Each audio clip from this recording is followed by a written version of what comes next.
बिहार का प्रशासन चले ना चले, लेकिन नीतीश कुमार की नौटंकी जरूर चालू है। कभी राष्ट्रीय गान रुकवा रहे हैं, कभी ब्रेसलेट छू रहे हैं, कभी सिर टकरा रहे हैं, तो कभी श्रद्धांजलि सभा में ताली बजा रहे हैं। और हाँ, बीजेपी नेताओं के पैर छूने की भी नई आदत लग गई है। राष्ट्रीय गान शुरू होने वाला था, लेकिन नीतीश बोले पहले स्टेडियम का चक्कर लगा कर आते हैं, और राष्ट्रीय गान रोक दिया गया। फिर जब दोबारा राष्ट्रगान बजा तो सावधान खड़े होने की बजाय मीडिया वालों को हाथ हिलाकर हेलो करने में बिजी थे। गांधी जी की श्रद्धांजलि सभा में ताली बजाने लगे, स्पीकर को रोकना पड़ा। विधानसभा में मंत्री का ब्रेसलेट पकड़कर देखने लगे जैसे कोई नया चमत्कारी लॉकेट मिल गया हो। रविशंकर प्रसाद और मोदी के पैर छूने के लिए ऐसे झुके कि जेडीयू के लोगों को हाथ पकड़कर रोकना पड़ा। मंत्री अशोक चौधरी का सिर पकड़कर पहले पत्रकार से टकराया, फिर डिप्टी सीएम से, फिर उन्हीं अशोक चौधरी के कंधे पर सिर रखकर बोले, हम इनसे बहुत प्यार करते हैं।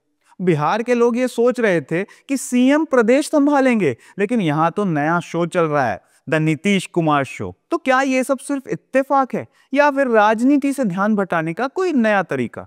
आज नो नॉनसेंस के इस एपिसोड में बताते हैं कि नीतीश कुमार के इन तमाम अजीबोगरीब मजाकिया हरकतों और पॉलिटिकल ड्रामों के चक्कर में बिहार की हालत असल में कैसी हो चुकी है।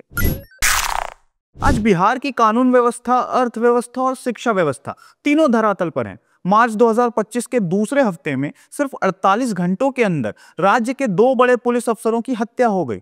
पुलिस टीमों पर 12 हमले हुए, 27 जवान घायल हुए। तेजस्वी यादव के मुताबिक नीतीश कुमार के शासनकाल में अब तक 60,000 मर्डर और 25,000 रेप के मामले सामने आए हैं। ये आंकड़े साफ कहते हैं कि बिहार फिर से जंगल राज के रास्ते पर लौट रहा है। बिहार में अपराधियों का बहार है, क्योंकि यहाँ सत्ता के द्वारा जो है संरक्षण जो है दिया जा रहा है अपराधियों को।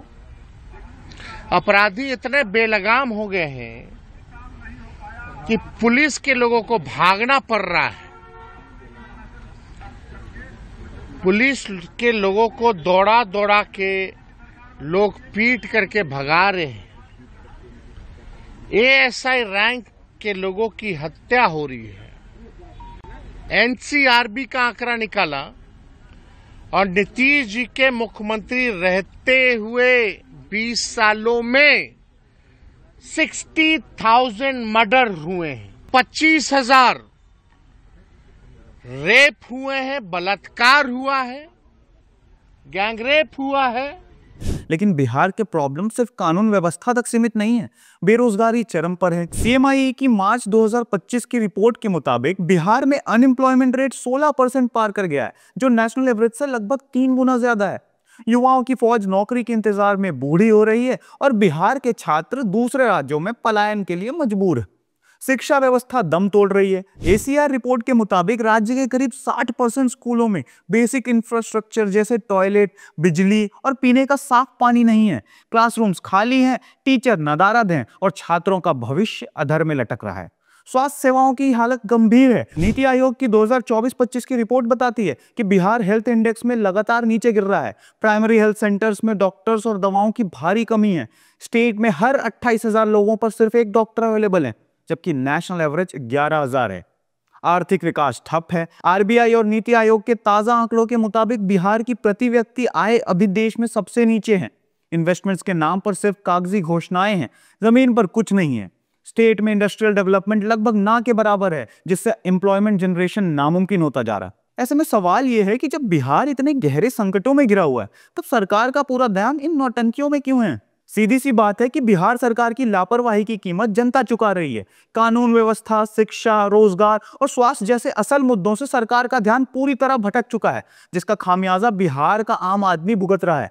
बिहार की हालत दिन ब दिन खराब हो रही है, लेकिन नीतीश कुमार को देखकर लगता है कि उन्हें इससे कोई फर्क नहीं पड़ता। बिहार कोई सर्कस नहीं है जहां लोग आपको एंटरटेनमेंट के लिए वोट देंगे। सीएम की कुर्सी मजाक नहीं, जिम्मेदारी होती है। लेकिन अगर ये बात समझने में इतना टाइम लग रहा है तो बिहार की जनता अब खुद जवाब देने के लिए तैयार बैठी है। अब सवाल बिहार की जनता से है, आपने एक सीएम चुना था या किसी रियलिटी शो का कंटेस्टेंट? क्या आपको लगता है कि बिहार को अब एक नए लीडरशिप की जरूरत है? क्या नीतीश कुमार अपने सुशासन के नाम पर बस एक पॉलिटिकल सर्वाइवल कर रहे हैं? और सबसे बड़ा सवाल, बिहार की जनता इस बार बदलाव के लिए तैयार है? कमेंट करके अपनी राय बताइए। और अगर आप भी मानते हैं कि बिहार को अब एक्शन चाहिए न कि ड्रामा, तो इस वीडियो को ज्यादा से ज्यादा शेयर करिए। मिलते हैं नो नॉनसेंस के अगले एपिसोड में, मुद्दे की बात बिना बकवास।